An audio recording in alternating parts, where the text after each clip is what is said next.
You're listening to the Geriatric Mamas Podcast with Jessica Raziri and Sonia Tapley.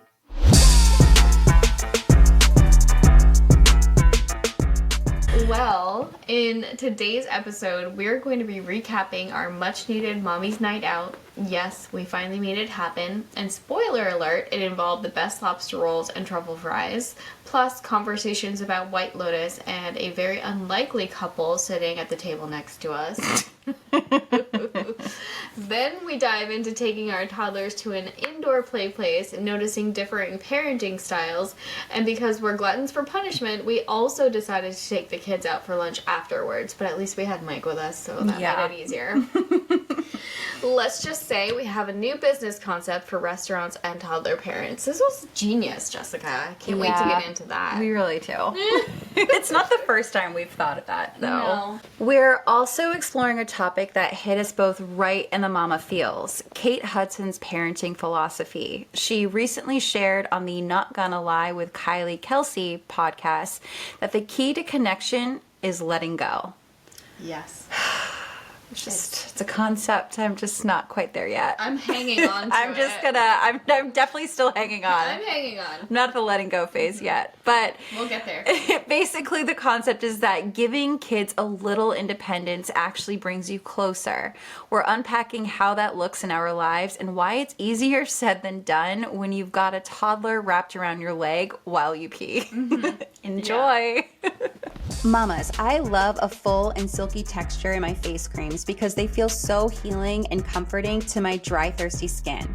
Well, the award-winning, best-selling, lightweight moisture release water cream by Honest Beauty called Hydrogel Cream refreshes and cools my skin on application and leaves a dewy finish. As I mentioned on the Hope-isode, Kathy's story, I love mixing Hydrogel Cream into my foundation for a healthy-looking glow. Infused with jojoba and squalene to help hydrate and soothe thirst, plus 2 sizes of hyaluronic acid to help soften and firm, reducing the appearance of fine lines. Honest Beauty's Hydrogel Cream will provide a beautiful glow for very dry skin. We're leaving the link below in our show notes. Drink up, mamas. Mamas, I want to have rosé all day, have fun, and let myself live a little without feeling drunk or feeling hungover the next day. So I treat myself by adding rosé tinted glasses to my sparkling water or lemonade. If you're like me and you're looking for calm daytime energy while feeling alert, present, and uplifted because, well, you know, you're a mom now. Adaptogenic and antioxidant-rich ingredients make rosé tinted glasses from Apothecary great for those battling feelings of stress and looking to curb signs of aging with improved skin tone and moisture. Its tincture format makes it easy to drop wherever you're making it. It's perfect for busy working moms, busy stay-at-home moms who are looking for mood and energy support on the go. We're leaving a link below and in our show notes. So cheers, mamas! So you told me the other night, you let it slip, that you had basically gotten through 2 whole seasons of White Lotus. And this was... in a week. This was in a week, Yeah. Mike and I have been watching it very slowly because we have to wait until after Annabelle falls asleep at night in order to watch it. And I looked at you and I was like, wait, you watched 2 full seasons? I know, because I was like, oh yeah, I'm on episode 2 of season 3. And you were like, wait, what? I had of to season stop 3? her and be like, what are you saying? She's like, so that means you watched season 1 Mm-hmm. and season 2 Yeah. to get to season 3. And I'm like, yes, that's correct. However, though, so what I'm doing is because I work right next to this giant TV that's next to me. And so just to have background noise, I'll usually have it on Dateline or Forensic Files, something that I'm not really paying attention to. It's Yeah. spoiler alert, somebody dies, got it, semen probably solved the crime. Shocker. Yeah. So it's just something that's mindless, but I'm like, well, maybe I'll just put on White Lotus. Yeah. Since I can kind of binge it while I'm working. Right. And for the most part, it was good, but I definitely, in talking to you after and recapping, I definitely missed some critical things, so I had to go back and rewatch. Yes. Especially season 2, and I'm glad I did, because that Yeah. last episode was you were like, how did you not know that person died? What are you talking about? Right. And I'm like, was I just not Yeah. paying attention? I clearly wasn't. There were things that were so hard to notice that you had noticed. Yeah. And then there were things you had to interpret that you knew. And then there were things that were just right there in And I front was of your like, face. I missed that. Yeah. Like, okay. Like, she was floating in the water. How did you miss that? I was like, I didn't see it. I don't recall.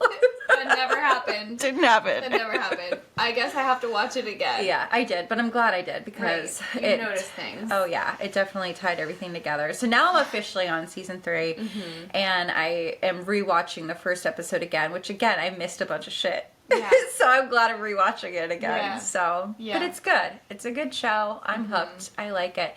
It very much. I was joking when you were first giving me an idea of it, but it kind of does give you the Clue feel to it. Yes. Like, who's gonna It die? very much Who does. is it? Like, It very much does. I like it. Yes. Oh my gosh. And especially like the first season, it really reminded me of that. And then supposedly, and this isn't a spoiler, but supposedly there's clues hidden throughout every single episode, like quite a few of them, about how everything's gonna end for all the seasons. Now, I don't know. Like, there's a lot of things that I didn't watch when I was younger that would, like, tell me about certain references that are being put in place, because they're references to old things, and like you have to use your memory, and like it's just, I don't know, it's just like there's a lot of stuff hidden.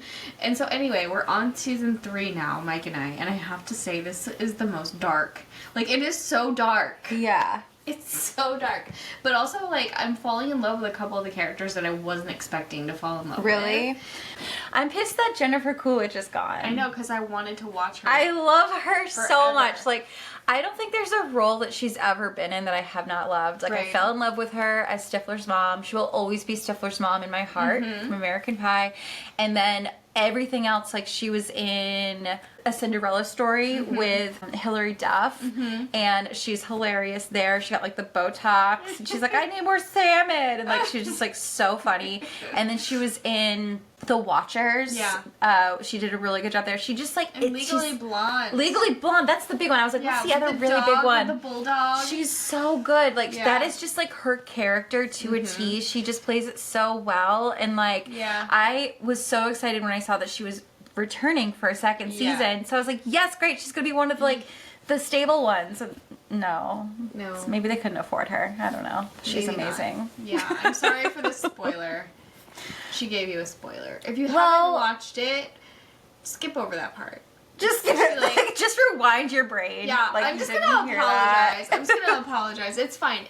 We didn't tell you how she died. Okay. But, like, you even said, though, on Instagram, it's all over. It's You're all like, over don't the place. look it up. So, like, I would click into White Lotus things because I would think they would have some fun insight. Because there's the taglines on the opening photos are so juicy, and you just want to click into them. But then it tells you exactly what happened and how, and you're like, but I did not want that. Yeah. I didn't want that. I thought it'd be something great about the actor, or like how they're trying to portray something with this person. Right. Not, this is how they die, and this is how it happens. That's like, so mean. Excuse me? So mean. So Mike has been watching with me, knowing, like, that I know. But he doesn't know. But he doesn't know. Oh, good for you not to ruin I'm it. not gonna ruin it. No. Yeah. So anyway, season 3 has been the darkest, but also I care a lot about a couple of the characters more so than I did in any of the others. So I'm like, oh god, I'm so invested. Yeah. Well, I'm excited. You were right. It is a good show. I'm glad I jumped on it. And it's funny because when I first put it on, I'll be honest, I didn't really expect to like it that much. And I literally went into it with, like, a shit attitude because I was like, ugh, whatever. Everybody's doing it. Here we go. I'm just going to put it on the background to say that I did. And then I actually started liking it. I was like, oh, shit, this is good. After, like, the first, like, 10 minutes of the first episode, I was hooked. I'm like, damn it. Okay, I like this. But it's definitely not something that I can just have on in the background. No, you have while I'm working. Like, clearly it's something I need to be paying attention to because, like, my goodness. Yeah. I missed a lot. Right. So. Yeah, it's a really good one. But it's good. Yeah, and, you know, I mean, so our night out started that night when you were telling me that you watched White Lotus. Yeah. We started at Batson because we had been there before for Winter Prelude, and we were just, like, hungry. You've been, like, dreaming of their lobster rolls ever since. Exactly. So we got our lobster rolls and our truffle fries, and they were delicious. And I had a paloma. A paloma. She got a paloma. It was delicious. Their mussels were really good, Yeah, too. good. It was a fuzz in my sock. Did you see that? I wasn't sure if it was from my couch. No, and I was like, no, it was sorry. literally like in the heel of my sock. My child likes to pull stuffing out of. He gets it from like the dog toys, and the dogs like rip them apart. Yeah. And he just likes to collect little stuffings, and there's literally stuffing everywhere. Yeah. So it's great. in my sock. Cool. great. Thanks, Kaden.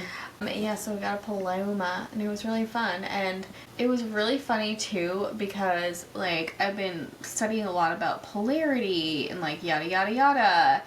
And, like, Jess and I are just sitting there, we're having a conversation. Out of the corner of my eye, I see this couple coming around the corner, and the hostess had, like, the menus, like, leading them to their table, and it was evident that they were going to be sitting right next to us. And we were sitting at one of those tables where, like, one side is a bench seating area, and then the other side has, like, the chair. Right, so like one side is all sharing one big Right. booth bench situation. Yeah. So it was very tight quarters. And so at first, the first thing I noticed, I'm not trying to be mean, but I noticed that this woman was slightly on the larger side. So I thought what she was saying was to her boyfriend or husband or whoever, I thought she was saying to him, okay, now I'm going to take the outside seat and you're going to take the bench. Like, at first that's what my mind was hearing. Right. Because you know how we always want to sit on the bench and, like, Yeah. observe the room and, like, see Yeah. what's going on. But no, she was telling him that once they got to the table,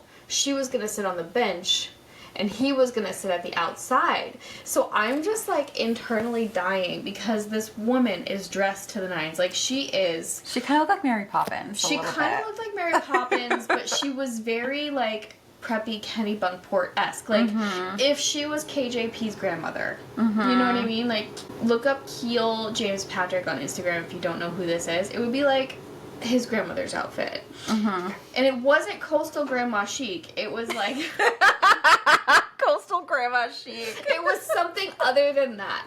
And this man who she's with was like CrossFit, like... Yeah, CrossFit gym attire. He was wearing jeans, but, like, it was, like, one of those zip-up... Like Under Armour type shirts. Yeah. Just they weren't matching each other's vibe at all. They were not looking super cohesive, and she was clearly in charge of this situation. I didn't get the vibe that they were a couple. Yeah, they could have been brother and sister. Either brother and sister or coworkers, or, like, maybe she was his realtor. I don't know. But it was just, if they were, but then there's a part of me that thinks that they were a couple. Right, there's a part of me who does. It's like, and then I'm like, ooh, that's just... Right. Like, they could have very well been siblings or coworkers. Great. Yeah. But I wasn't necessarily thinking that. I was getting, like, I'm your wife/manager vibe. I'm your manager. Yes. It was like, I'm your mom, I'm your manager, I'm your momager. And you're my husband. Ugh. And that's a vibe. And so I was having a really hard time. Like, at that point, Jess and I were still talking, and I just started busting out laughing because I couldn't handle it anymore because we've been, like, so, like, listening to Polarity and, like, Margarita. And I'm, like, thinking, if Margarita Nazarenko were here right now, she would have so much to say. Like, she probably wouldn't be able to eat her dinner. Yeah. She would have to stop eating her dinner and go over and momager this woman because she would have so much to say. Meanwhile, like, you know, we've talked about Sonya's decibel in a bar before. I will say I was very proud of you because, like, the whole time I was nervous because I know how it can get. Yeah, it can get very loud. It could get very loud, but we weren't there. That's not what happened. Also sitting less than a foot They were away legit from us. next to us. Like, if I just put my hand down, I would have, like, grazed the side of her thigh. Like, literally, like, right next to us. And I'm like, okay, we can hear them. They can hear us. And I was just, like, waiting for it. And I'm, like, anxiously, like, stuffing my face. Like, because I'm just, like, nervous. We're both eating our fries, like, so fast. But you did a really good job. I'm proud of you. Thank you. I was, you know, I think if it were, like, It was you were very mindful of it. Thank you. I feel like I was really trying, and I also wasn't really, like, I wasn't at the point of, like, having 2 alcoholic beverages at all. Like, I was just kind of, like, aware of my surroundings. Yeah. But I couldn't ignore the situation because it was just so clashing. He looked so miserable. He looked so uncomfortable, miserable. It looked forced. It looked like she was like engaging with the table next to them, having like full on conversation, and he just looked so over it. Like he was just like, why am I here? Yeah. And I mean, I guess if it wasn't for me like immersing myself in this like 24 hours a day basically, and like constantly sending reels and like working on this with Love Principles, I think you still would have noticed something was off. Yeah, probably. Like, I don't think it takes somebody to have to be doing loads of research of the whole thing to acknowledge that there was just a weird vibe there. Like, just something was not working. And also, it, like, kind of deep down, like, reminded me of, like, me and Mike on, like, family photo day. Mm-hmm. You know what I mean? It was, like, me just, like, managing everything. Okay, hold on, though. But that's different. Yeah. That's different because... It's an occasion. It's an occasion, and we put so much time and effort into family photos. Yeah. We're mentally preparing this for, like, months. We have a Pinterest board of inspiration and ideas and the overall vibe and feel. We're thinking about locations. Mm-hmm. We're thinking about the type of photographer, making sure that they're capturing the aesthetic. We're prepping the clothes. We're prepping everything. We're making sure haircuts are done. We're making sure all of the little details. So, like, of course you're going to momager your husband on that and make sure everything is right because there's so much that went into that. Yeah. So that's different. This is just a normal, random Friday casual night out, and that's happening. So that is just like, you can't look at that as like, it's not apples to apples at all. Oh my God, I laughed so hard. Anyways. So, moving on. My favorite part, though, of the night was, like, so we go to this next place, and we get some drinks, and as we're leaving, Sonia's like, I'm really full, but, like, I don't know why. I don't really think I ate that much. Mm-hmm. And I was just like, yeah, you did. You did. We both did, actually. We both ate quite a bit. I was so entertained by this couple next to me that I was shoveling truffle fries in my mouth, not even knowing what I was doing. Next thing I knew, I only had 4 fries left. Yeah, and she looks over at me, she's like, did you get more fries than me? Like, no, we had the same amount. I was like rage laugh eating. So good. Well, that was a lot of fun. We haven't done like a girls' night out in a while, so that was long overdue. Really liked it. And I liked that it was casual. We were home pretty early. Yeah. I know my brother was like not expecting me to be home so early, so he was just like kind of in bed. I was like, are you hoeing out already? And he's just like, I didn't think you were coming back so early. Yeah. And I texted Mike, I'm like, we're on our way back. And he's like, oh, awesome. You might even be able to see Annabelle before she finally closes her eyes. And then we got to where we had parked and we were like, you know what, like we want to keep talking, so we ended up doing like a drive. Old school. We did an old school style. So back in like high school days, Sonia and I used to randomly meet up and at this like little corner stop, and then we would like either she'd get in my car or I'd get in her car, and we would drive around. Sometimes we would get like a Dunkin' Donuts coffee and just like drive around, or we would just go somewhere and park, or we would just like cruise the beach, like do a couple laps and just like people watch as we were like talking. And so it was literally like old school style. We're like, you know what, let's go do a drive-by of Oob. Yeah. Let's just go see what's going on there. It's off season. And there was absolutely nothing going on there. No, there was like, you could probably hear, like if we got out of the car, you could hear a pin drop. Yeah. But it's fine. It's only May. It's fine. It's gonna be May the 4th today. Yeah, May 4th. The 4th. Tomorrow, Sonia has plans, bright and early, as Facebook showed me on her events that she's interested in. Tomorrow is Cinco de Mayo. Oh, yeah. And Sonia has marked that she is interested, and she'll be there right at 10 a.m. At El Rodeo for their margarita special for Cinco de Mayo. I didn't know that this event started at 10 a.m. when I said I was interested. It's funny because like I'm pretty sure it literally just said, it was probably the restaurant that's like, oh, we're doing a special on margaritas or whatever from 10 to whatever, and you marked that you were interested. But what's funny is on Facebook, what it shows you is like your friends that are interested in things, events, and like Sonia's going, and it shows like it starts at 10. So literally it shows you're the only one that it's like, she's going, she's ready, starts at 10. So like the perception is like, you're going to be there bright and early on a Monday at 10 a.m. with your margarita celebrating Cinco de Mayo. Like, my God. And Mike's face when you said that, and he was looking at me, he's like, really?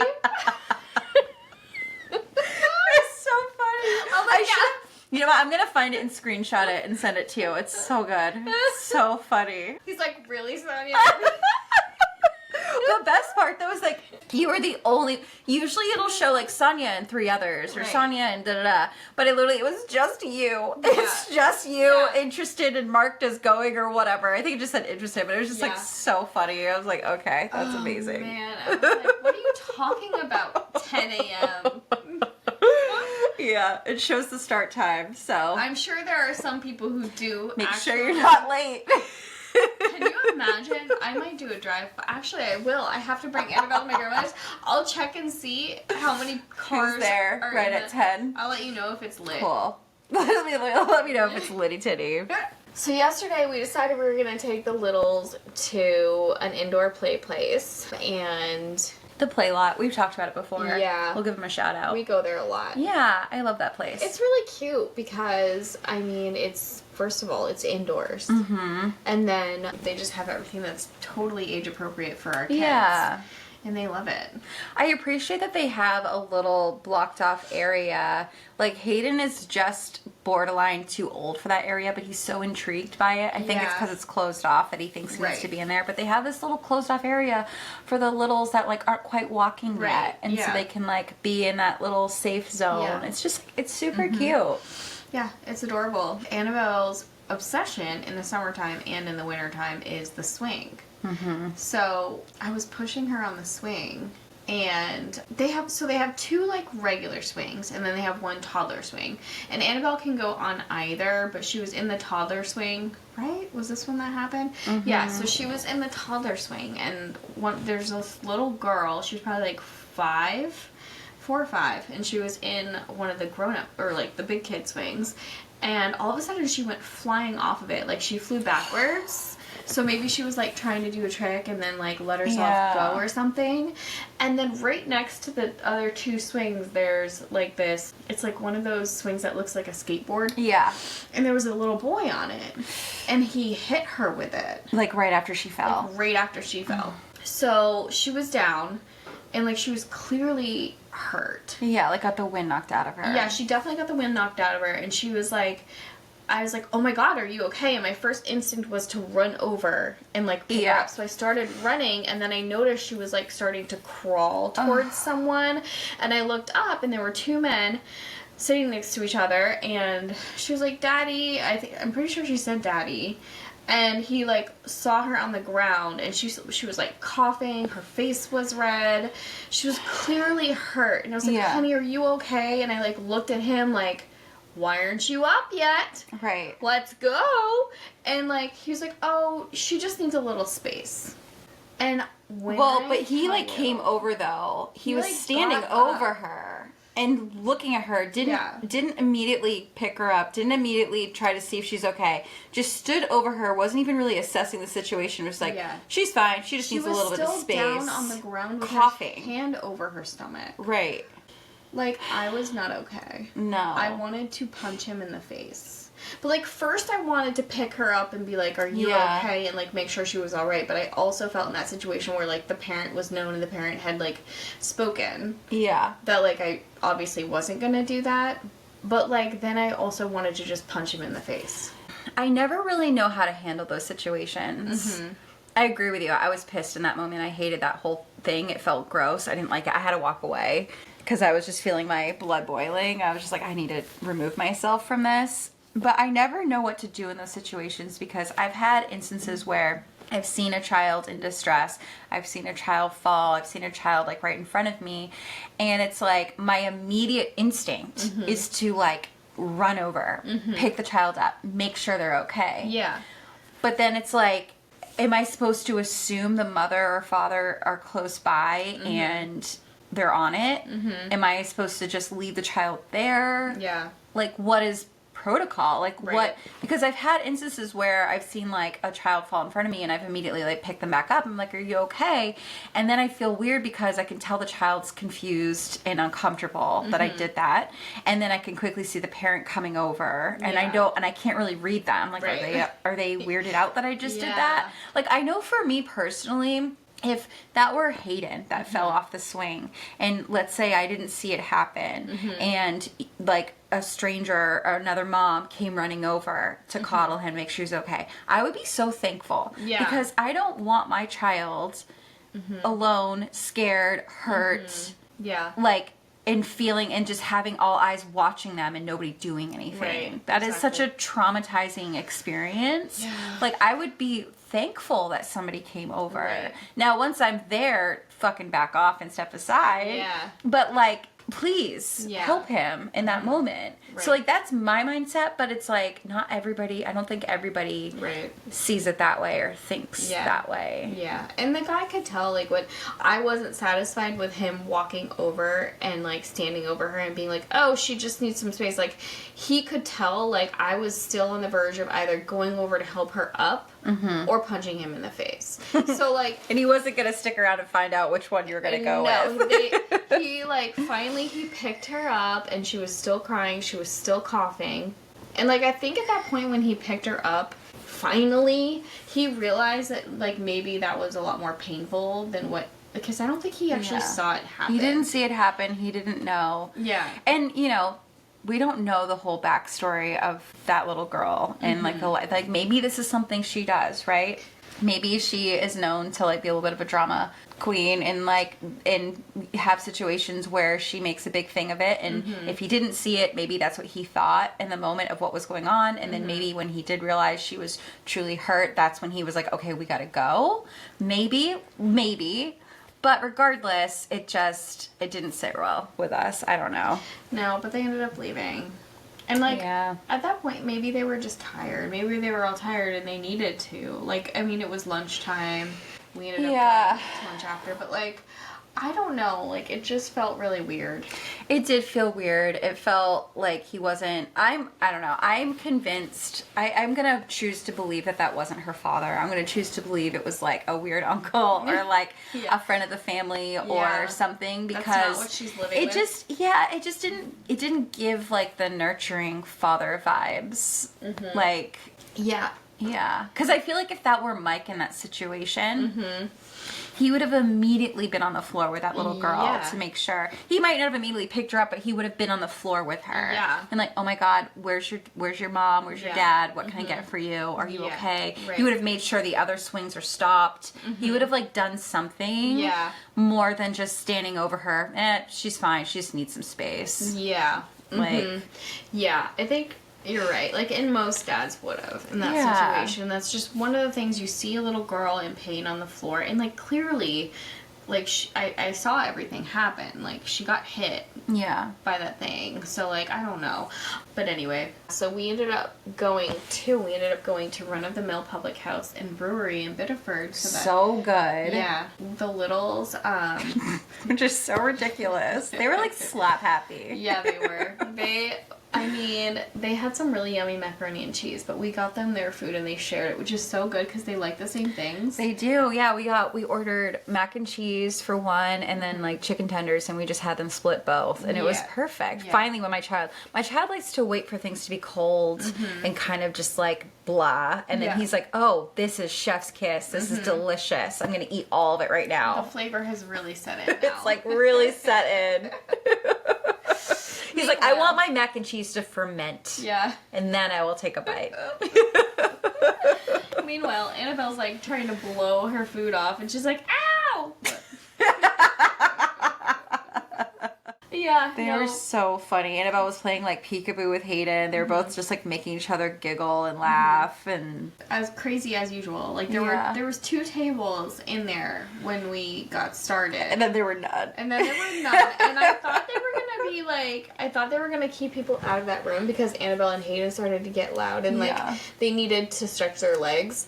And I totally thought they were going to keep people out of the room. And then all of a sudden, there was like another couple in there. And I felt so bad. I was like, oh my God, these kids are They could have easily kept that space clear. There was so much seating. But this was the start of our idea. Our business idea. Yes. Yeah. So we're not alone to say that like there needs to be play places that serve alcohol and drinks or whatever, right? Like, hey, that's a separate thing. But for a restaurant idea...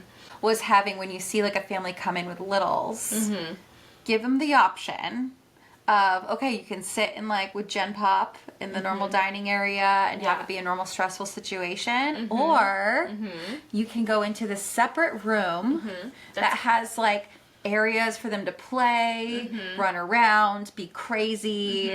It's your own special private space. Right.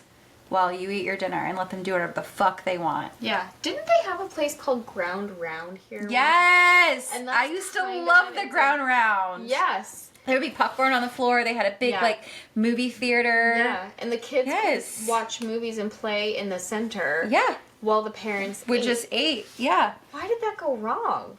Well, you know, pedophiles. The rise of pedophiles and, like, all kinds of weird shit. I didn't know about that. Well, because it was, like, the 80s and 90s. Yeah. And just, like...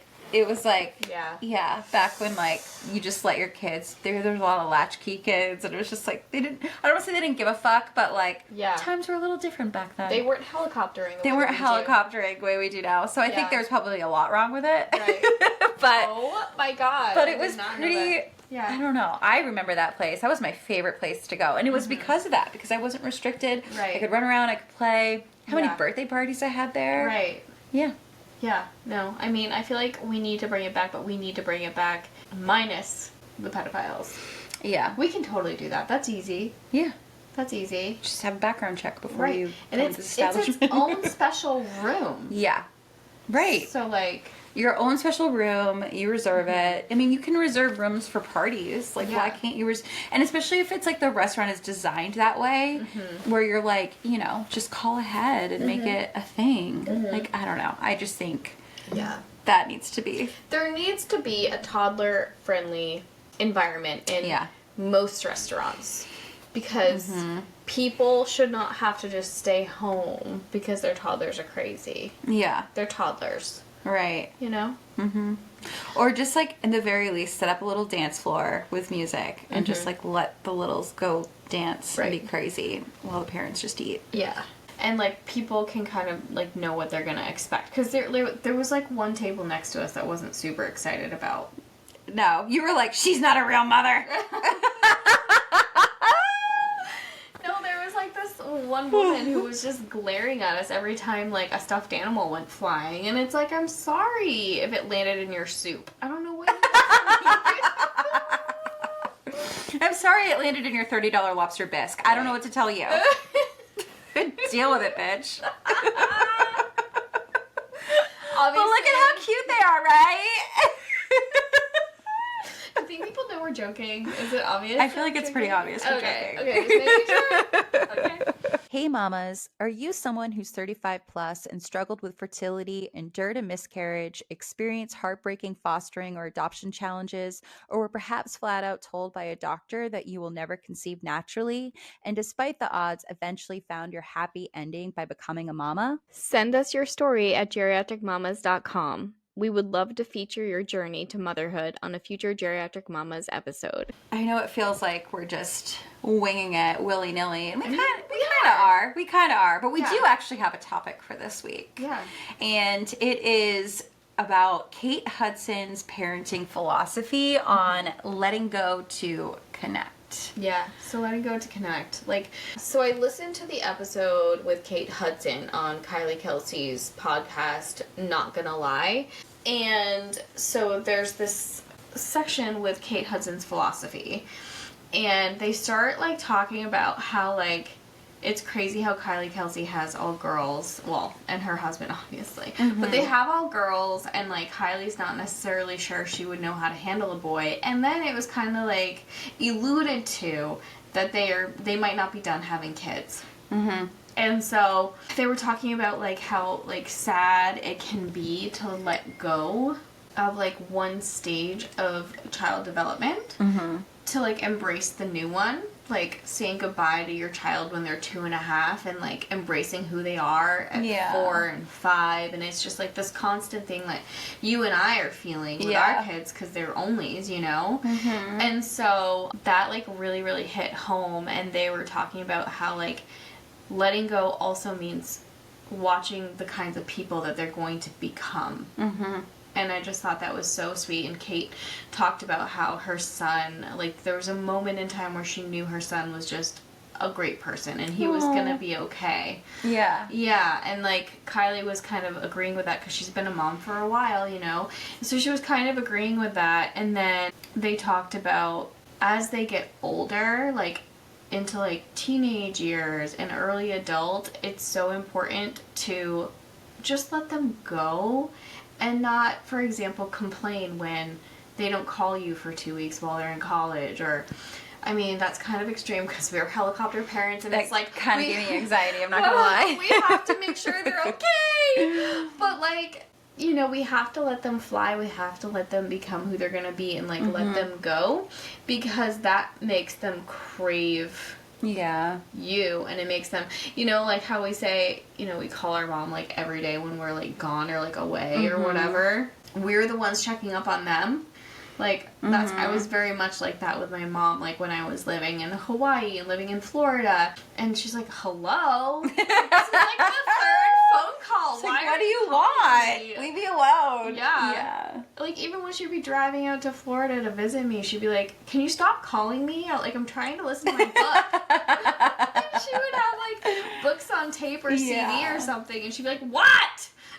Yeah. But, like, just letting them go, it makes them crave your attention and your love, and their mommies. Yeah, giving them their independence is definitely important, and that is definitely something that I am now transitioning into, dealing with a 2.5-year-old Mr. I can do everything myself.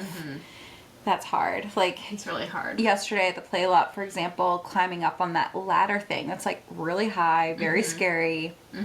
And for a while, you know, I would like help him up and he would let me help him, but now it's like he wants to do it himself. Mind you, he's holding these toys. He doesn't have his hands free. So I was like for a little bit just trying to hold his belt buckle, because I was like, he doesn't know. I'm just going to kind of hold this so I can at least, the very least, grab him if something happens. But even that, he's like, no want it. No want it. No, like getting mad at me. And I'm just like, oh God. But it's like, that's how they learn. That's how they grow. And I had to let him do that. And he was doing it. Truth is, he was doing it safely. He knew what he was supposed to be doing. I was right there. God forbid something were to happen, I would have caught him. It wouldn't have been that end of the world. You would have been like, oh, thank you, mommy. Right. So it's like, you need to let them have that independence so that they don't end up resenting you or getting pissed off or not turning to you when they truly do need something. Because otherwise, it's just like, you're annoying and you're hovering. And even if they do need you, they're not going to turn to you because they're going to be like, oh, the last thing I want is that bitch. Right. Yeah, she's so annoying. She's such a hoverer. She's so annoying. She's such a helicopter parent. Yeah. Yeah. Yeah, no, Annabelle definitely rolls her eyes at me because I'm still a helicopter parent. She's almost 4. It's harder though because it's like, you know, Kate like they're talking about teenagers, right? So that's also different. So to recognize that, like the littles need us to be hovering. My 4-nager isn't a teenager yet. Yeah, but our littles need us to be hovering, but it is something to be mindful of with each phase of their life, like she says. You know, like each phase is going to bring new and different things that are like, wow, this is new. Okay, here we go, right? Like, oh, you don't want me to hold your hand when you're going up and down the stairs anymore. You don't want me to help you going up this ladder. Got it. Okay. Like, you aren't wanting me to help you brush your teeth. You're wanting to do them yourself. And it's just like, it's hard. Yeah. Speaking of, she's doing such a good job brushing her own teeth now, and it's like crazy because we used to have to really like get in there every single night. I noticed that Hayden does a better job when I'm brushing my teeth with him. Yeah. Because he's watching me, and like I make a point to like show my teeth. It's like, look, I'm not just sucking on the toothpaste. Because it tastes I'm not just wiggling the toothbrush around my mouth. I'm actually brushing my teeth. Like, see? And then he'll try to copy, and it's like really cute. Yeah. Okay. And he even like fake spits, because his is just that like Tom's like. They can eat it. It's edible. It's like strawberry or whatever, but it's just to get him in the practice of. I think there might be some fluoride in it, but he will like he sees me spitting, so he like but he doesn't really know like the concept of spitting or why he's doing it. He just does it to copy me, and then like I tap my toothbrush because with water he taps his little brush. I'm just like, you just get out of here. You're so cute. Yeah, it's so funny their little mannerisms when they're copying you. It's so good. He's so funny. Yeah. Yeah. It's also like really embracing, it's like letting go, because I feel like in their early childhood, like they have a personality when they're babies. They have a personality when they're 1. They have a personality when they're 2. And like as they grow and learn, their personalities change dramatically. And it's like you're letting go of who they were as an entire person, like what they could do, what they could say, how they said it, and their personality at a certain age, because it's like there are certain parts of their personality that they carry with them. There are certain things that will always be there, but then it's like there are certain things that change big time as their understanding changes, and and it's so crazy. It's like you're letting go of like your 2-year-old to know your 4-year-old, or I mean, I feel like 2 and 3 for me. I keep saying you're letting go of your 2-year-old to like embrace your 4 or 5, but it's just like I feel like for Annabelle, it was like kind of like the 2 and 3 was kind of like all squished into one. I don't know, her personality, but now it's like you're really seeing that a difference in the 4-year-old. There's a whole new thing there, and it's like I feel like that's what we're gonna be doing for their entire It's that thing that how moms were always like, you're always going to be my baby. It's like a mother will always look at their child and remember when they were in diapers. Even if they're like in their 40s, they're going to look back and be like, man, like I remember XYZ. And I think there's like a lot of moms out there. I really hope that this is, I make jokes, but I truly hope this isn't me. But I do think that there's a lot of moms out there that do struggle with letting go of the diaper baby or the binky baby or whatever, and acknowledging that like, okay, they're a preteen or they're in college or they're getting married, they have their own kids, and they're still mothering in a way that they would with like a toddler or a child, because they're having a hard time letting that go.